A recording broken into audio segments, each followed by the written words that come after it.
உங்கள் அன்பு தோழியின் ஆரோக்கிய உணவும் அற்புத வாழ்வும். இன்னைக்கு நாம பாதாம், ஏலக்காய், சுகர், பால், பட்டர் இவ்வளவையும் வச்சு சூப்பரா பட்டர்ஸ்காட்ச் பாதாம் ஐஸ்கிரீம் இதுதான் இன்னைக்கு செய்ய போகிறோம். செமையா இருக்க போகுது. இப்போ வீடியோக்குள்ள போகலாம். ஃபர்ஸ்ட் மிக்சி ஜார்ல 15 பாதாம் போட்டிருக்கேன். இது கூடவே 4 ஏலக்காய். ஃபர்ஸ்ட் இதை குறகுறப்பாக தான் வரும், நைஸாக வராது. கொஞ்சம் இருக்கிறதுனால, நிறையா இருக்கும்போதே குறகுறப்பாக தான் இருக்கும், ரொம்பவும் நைஸாக வராது.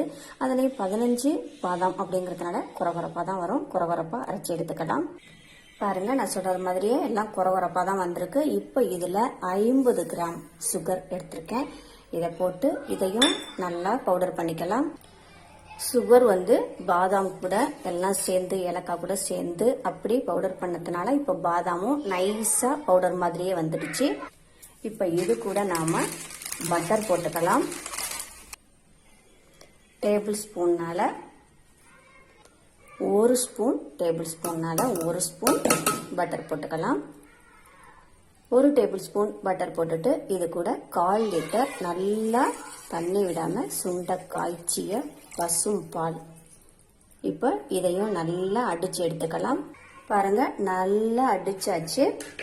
மீதமுள்ள பட்டரை ஃப்ரிட்ஜில் வச்சுக்கலாம்.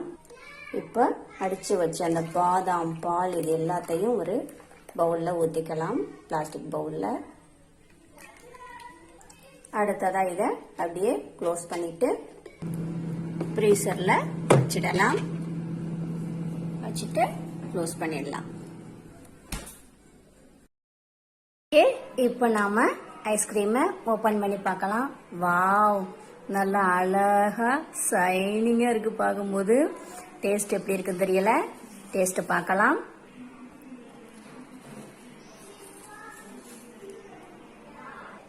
ஐயோ, செமையா இருக்கு. இது பாதாம் பட்டர்ஸ்காட்ச் ஐஸ்கிரீம் அப்படிங்கறது மாதிரி சொல்லிட்டு தான் செஞ்சேன். ஆனா இது பாதாம் பட்டர்ஸ்காட்ச் ஐஸ்கிரீம்ங்கிறது மாதிரி தெரியல. அது ஒரு மாதிரி டிஃப்ரெண்டான டேஸ்ட்ல செமையா இருக்கு. சாப்பிட சாப்பிட அந்த பட்டர்ஸ்காட்ச் ஐஸ்கிரீம் சாப்பிட சாப்பிட நல்லா டேஸ்டியா இருக்கும். இன்னும் ஒரு கப்பு சாப்பிட்டுக்கிட்டே இருக்கலாமான்னு தோணும். அதே மாதிரி இந்த ஐஸ்கிரீமும் இன்னும் சாப்பிட்டுக்கிட்டே இருக்கணும் போல. செமையா சூப்பரா இருக்கு. இதை என்ன செய்யணும்னா, ஃபர்ஸ்ட் இப்போ எடுத்துருக்கோம் இல்லையா, இதை மிக்சியில போட்டு நைஸா அரைக்கணும்.